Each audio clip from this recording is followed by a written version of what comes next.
So good morning all of you. कैसे हैं मेरे देश के बच्चों? आज हम लोग स्टार्ट करेंगे मैक्रो इकोनॉमिक्स का बहुत ही उम्दा chapter, that is foreign exchange rate. Foreign exchange rate एकदम सिंपल चैप्टर है और ये 6 नंबर कंटेंट करता है, मतलब फ्री का नंबर है ये। तो आओ देखते हैं फॉरेन एक्सचेंज रेट होता क्या है। What is foreign exchange rate?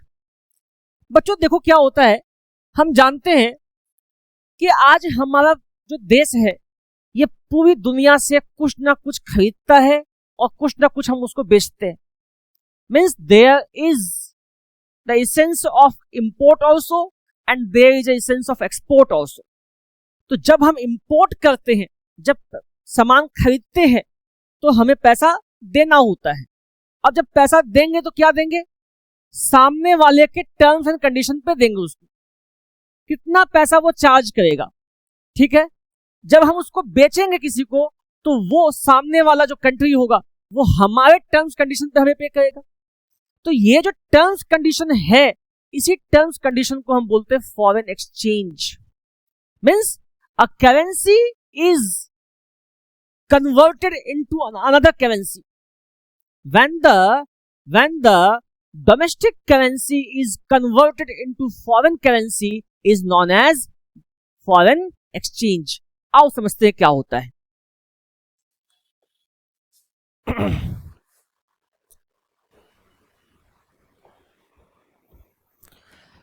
आओ क्या है देखो समझो क्या है foreign exchange. It refers to the system, market and process. System, market and process through which currencies of different countries are bought and sold। जहां पे ऐसा सिस्टम है जहां पे एक देश का कंट्री या तो बॉट होगा, खरीदा जाएगा, या सोल्ड होगा। ऐसा मार्केट है, प्लेस है।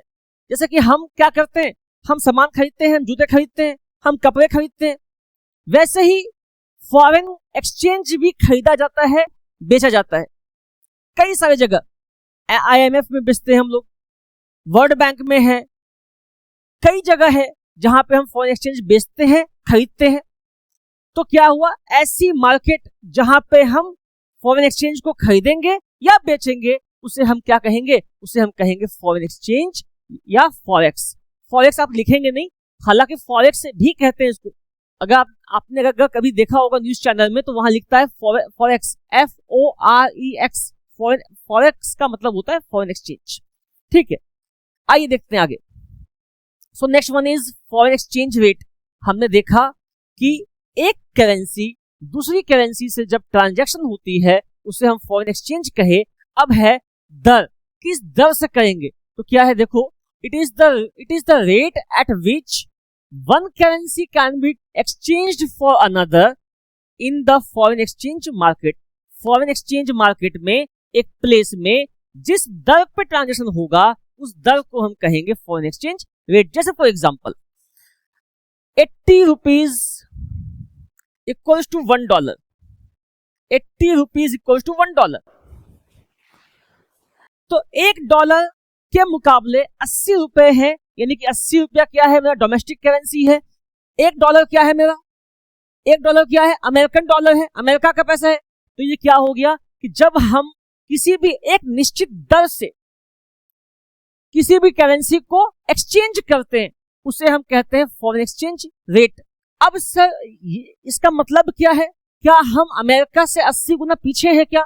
नहीं, इसका मतलब बहुत होता है, आपको मैं सिखाऊंगा, बट अभी इतना ही समझो कि फॉरेन एक्सचेंज रेट क्या हो गया। फॉरेन एक्सचेंज रेट का मतलब ये हो गया कि जिस दर से हम ट्रांजैक्शन करते हैं उस दर का नाम है foreign exchange rate. Now moving forward, अब देखो क्या है, ये बात समझना।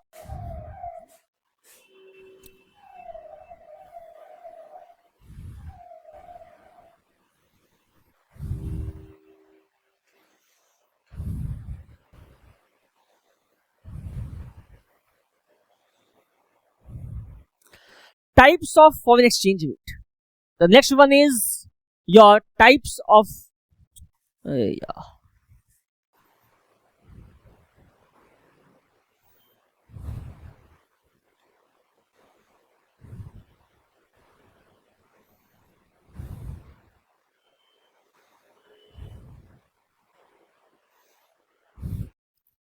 The next topic is types of foreign exchange rate.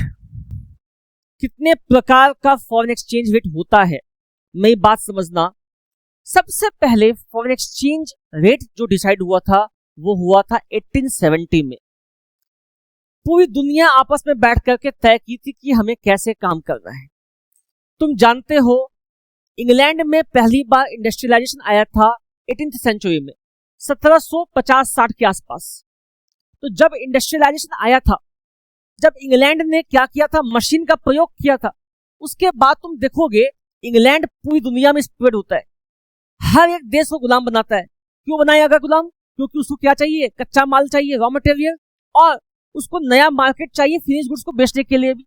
तो इसलिए उसने क्या किया, पूरी दुनिया को गुलाम बनाया। ठीक है, अब चूंकि वो जो दौर था उसके पहले का, 1870 से पहले का जो दौर था, वहां पे हर एक कंट्री अपने तरीके से काम कर रहा था। अब हमको स्वीडन से काम करना है, तो स्वीडन और मेरे बीच जो अंडरस्टैंडिंग बनेगा, जो एग्रीमेंट बनेगा, हम लोग काम करेंगे। मेरे अमेरिका के बीच जो काम होगा वो हम लोग आपस में कर लेंगे। Means there was no actual centralised process, एक कॉमन प्रोसेस नहीं था, हर देश अपने तरीके से काम कर रहा था। ठीक है, तो क्या हुआ, मेरी बात समझना, जब हर एक देश अपने तरीके से काम कर रहा था तो वहां पे क्या था, स्क्वैडेड फॉर्म था, बिखराव था। 1870 में जाकर के इंग्लैंड के बोलने पर सारे देश आपस में मिले और वहां से हम लोग क्या किए, यूनिफिकेशन किए। वहां से हम लोग एक सूत्र तार पे चलना स्टार्ट किए कि कैसे हम लोग फॉरेन एक्सचेंज को फिक्स करेंगे। ठीक है, तो पहले कैसे हुआ, देखो पहले हुआ क्या कि हम लोग गोल्ड को पैरिटी माने, स्टैंडर्ड गोल्ड को माने। अब मान लो कि मेरे देश में 1 किलो सोना है, इंडिया के पास 1 किलो सोना है, और अमेरिका के पास 2 किलो सोना है। इसका मतलब क्या हो गया, इंडिया और अमेरिका का जो पैरिटी बना दैट इज ऑफ 1:2। मतलब क्या हुआ कि अगर हम $1 लेते हैं अमेरिका से तो हमको $2 उसको पे करने होंगे। अगर मेरे पास 1 किलो सोना है, अमेरिका के पास 2 किलो सोना है, तो पैरिटी हो गया 1:2 का हो गया। इसी तरीके से हर एक देश का सोना के साथ उसको हम कंपैरिजन किए। ठीक है, नाउ आगे चलते हैं।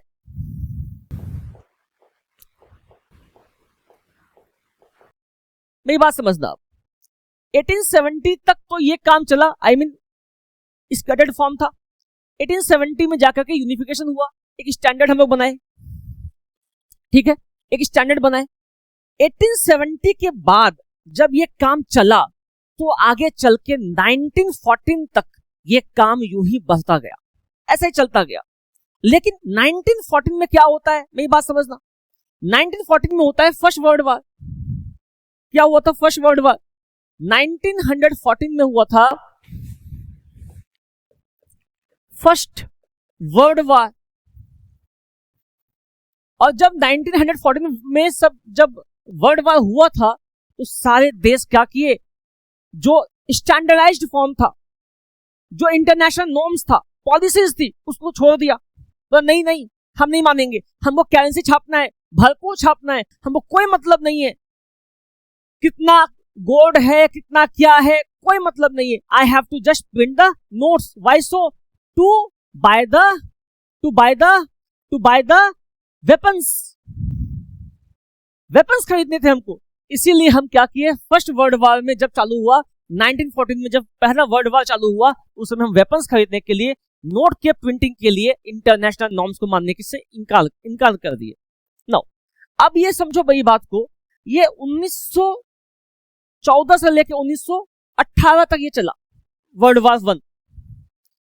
लेकिन इसके बाद भी अंत नहीं हुआ, इसके बाद भी बंदूकें नहीं चली, लेकिन इसके बाद भी आपस में कंपटीशन चला, जलस चला, आपस में रिलेशन ठीक नहीं हुए।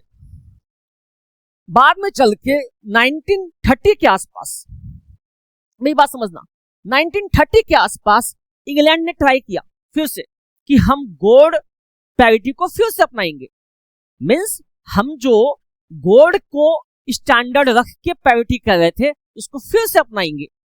इंग्लैंड ये प्रयास किया 1930 में, लेकिन ये प्रयास कुछ हद तक सफल हुआ लेकिन हो नहीं पाया, क्योंकि आगे चल के तुम देखोगे 1939 में सेकेंड वर्ल्ड वॉर हो गया। 1939 से लेकर के 1944 तक सेकेंड वर्ल्ड वॉर चला है। तो अब यहां पे ये वाला जो सिस्टम था पूरी तरीके से खत्म हो गया।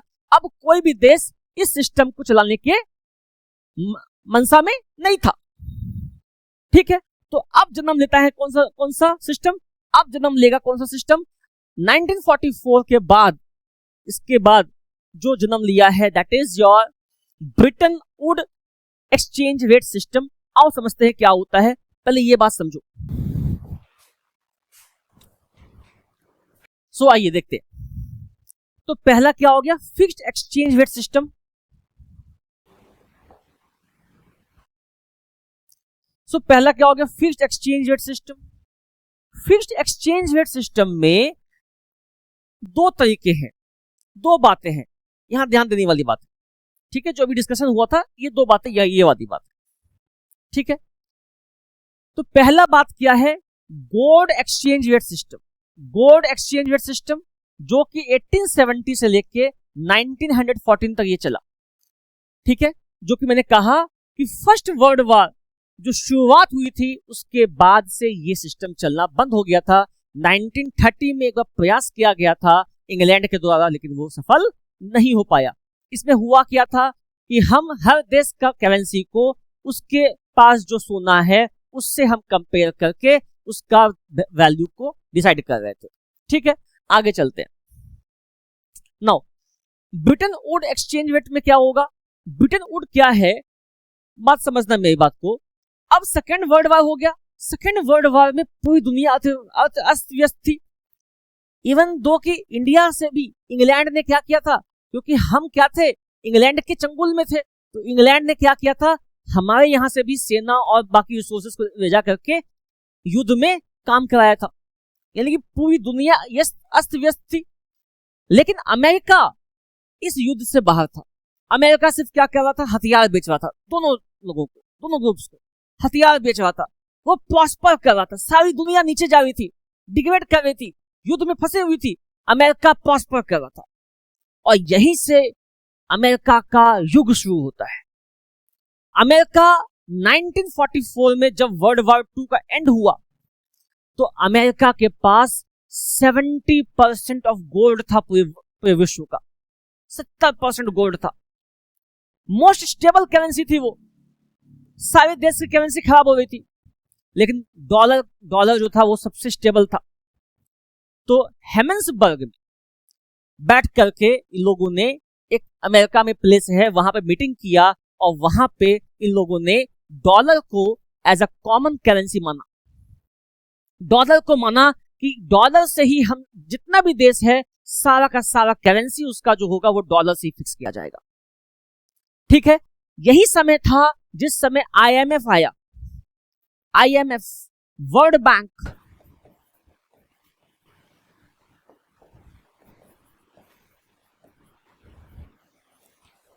यही समय था जब यूएनओ आया।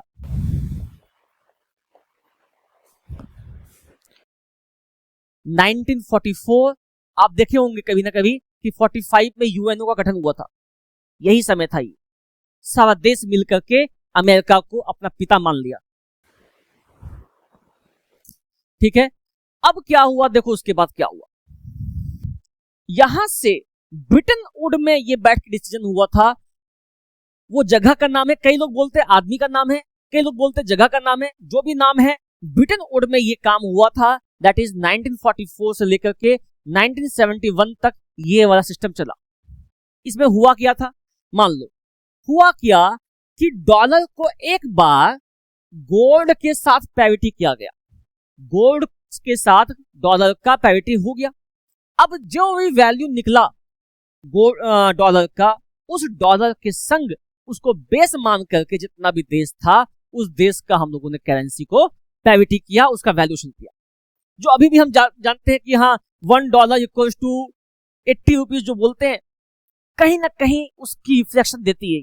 हालांकि प्योर नहीं है वो, ब्रिटेन वुड चेंज हो गया है, लेकिन इसी प्रकार का हम $1 इक्वल्स टू फलना करेंसी, फलना $1 इक्वल्स टू इतना पाउंड, इतना येन जो कहते हैं, यही चीज हमने डॉलर में किया था उस समय, ब्रिटेन वुड के समय में किया 1971 पे, 1971 तक, 1944 से लेकर के 1971 तक ये कार्यक्रम चला। अब वियतनाम युद्ध चालू हो गया, बाकी चीजें गड़बड़ा गई विश्व में, तो ये वाला भी सिस्टम क्या हुआ, आगे चल के डाइल्यूट हो गया।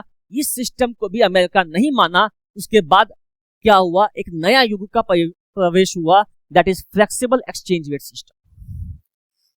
ये क्या है, फ्लेक्सिबल एक्सचेंज रेट सिस्टम, जो दुनिया आज चल रही, means the forex shall be decided according to the demand and supply.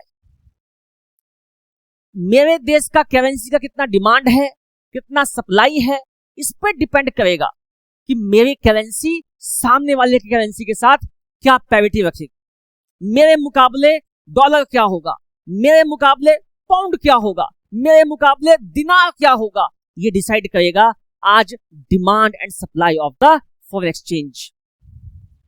अब जो गवर्नमेंट का इंटरफेरेंस था पहले गोल्ड एक्सचेंज रेट में या ब्रिटेन वुड में, जो हमने जो बैठ के तय किया था, अब ये तय नहीं होगा, ये तय करेगा कौन, बाजार करेगा, demand supply of the market.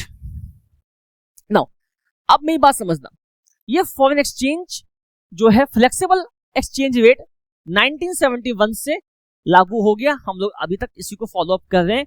अब इसमें एक एडजस्टमेंट आता है, दैट इज मैनेज्ड फ्लोटिंग। अब ये मैनेज्ड फ्लोटिंग क्या है सर, मेरी बात समझना, फ्लेक्सिबल एक्सचेंज रेट सिस्टम है, बाजार के अनुसार मेरा करेंसी एडजस्ट होगा। जैसे कि आज बाजार के अनुसार 88 रुपया है $1 के मुकाबले, ये बाजार तय किया है, ठीक है। लेकिन $1 के मुकाबले 88 रुपया है, 88 रुपीज है। मान लो कल को अगर ये ऐसा हो जाए, मान लो $1 के मुकाबले 80 रुपया और $1 के मुकाबले 90 रुपया, दोनों केस खराब है। ये मत सोचना कि $1 के मुकाबले 80 रुपया अच्छा है, $1 के मुकाबले 90 भी खराब है, $1 के मुकाबले 80 भी खराब है। वाइस सर, ये तो खराब क्यों है, आप जानते हैं जितना रुपया का डिवैल्यूएशन होगा उतना खराब है। आप जानते हैं इंपोर्ट महंगा हो जाएगा, हम बाहर से जो खरीदेंगे तो क्या होगा, हमको ज्यादा पे करना होगा, खराब हो जाएगा। लेकिन ये क्यों खराब है सर, देखो ये क्यों खराब है, जितना ज्यादा डिवैल्यूड होता है ना करेंसी, उतना ज्यादा एक्सपोर्ट बढ़ता है। एक्सपोर्ट जितना ज्यादा वैल्यू डिवैल्यूड होगा हमारे देश का करेंसी, उतना ज्यादा एक्सपोर्ट इंक्रीज होगा। कैसे सर, मेरी बात समझना ठीक से। मान लो राइस है, एक आदमी बैठा हुआ है हुंग शाओ बोल के बैठा हुआ है चाइना में, हुंग शाओ बोल के बैठा हुआ है चाइना में, और एक आदमी है रमेश नाम का, वो बैठा हुआ इंडिया में। समझना बात को, चावल का दाम है, मान लो चावल का दाम है 80 रुपया यहां पे, और यहां पे जो चावल का दाम है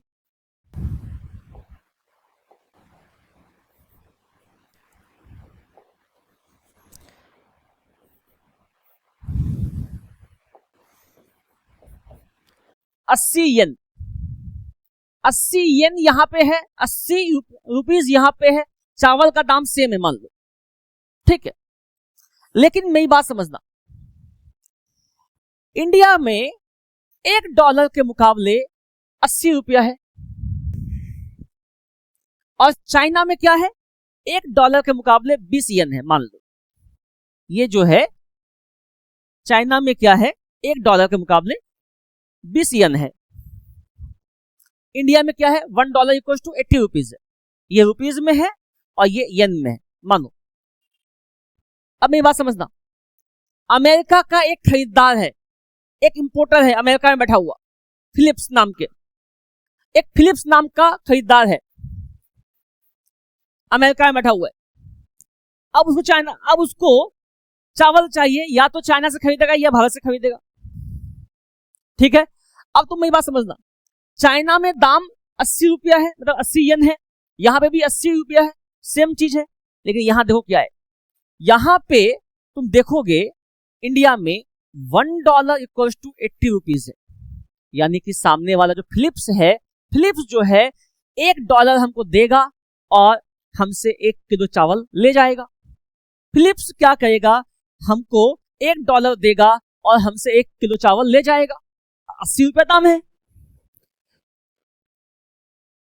लेकिन मेरी बात समझना, येन कितने का है, येन है 20, मतलब $1 का 20 येन है, $1 का 20 येन है।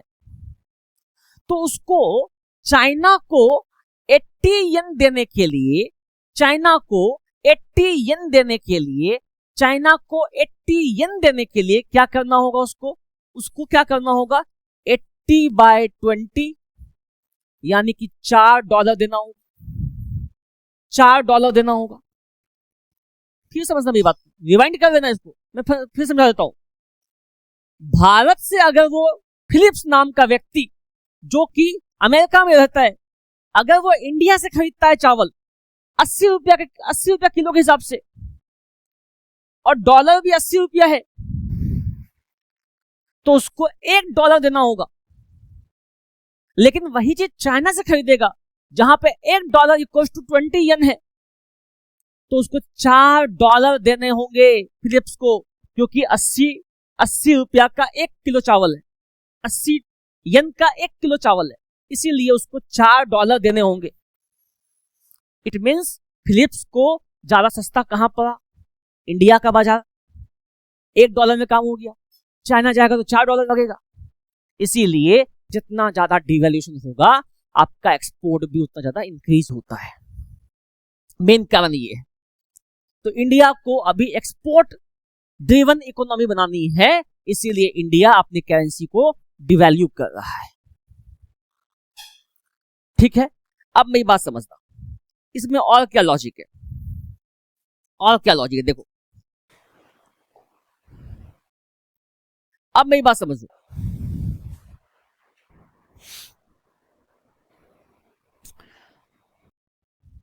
मैनेज्ड फ्लोटिंग जो होता है,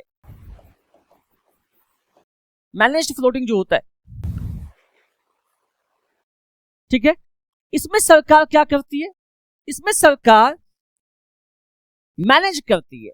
मतलब फ्लेक्सिबल एक्सचेंज में फ्लेक्सिबल का ही पार्ट है, फ्लेक्सिबल बाजार की स्थिति से चलेगा आगे, लेकिन हम नहीं चाहते हैं कि बहुत ज्यादा कम हो जाए या बहुत ज्यादा अधिक हो जाए, इससे हमारा कस्टमर खो जाएगा।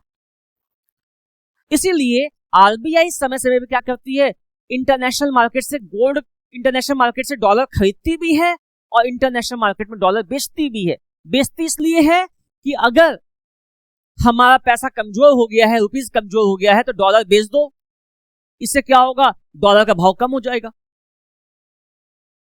डॉलर जो है अगर हम बेच देंगे मार्केट में, मान लो अगर हमने डॉलर का सप्लाई अधिक कर दिया, तो क्या हो जाएगा, डॉलर पैसा के सामने कमजोर हो जाएगा। तो इस पर्टिकुलर चीज को हम लोग नेक्स्ट क्लास में देखेंगे, पार्ट 2 में इसका देखेंगे कैसे ये काम करता है, ये टोटल बिंदु कैसे काम करती है आकर के हम लोग आगे देखेंगे। Thank you all of you.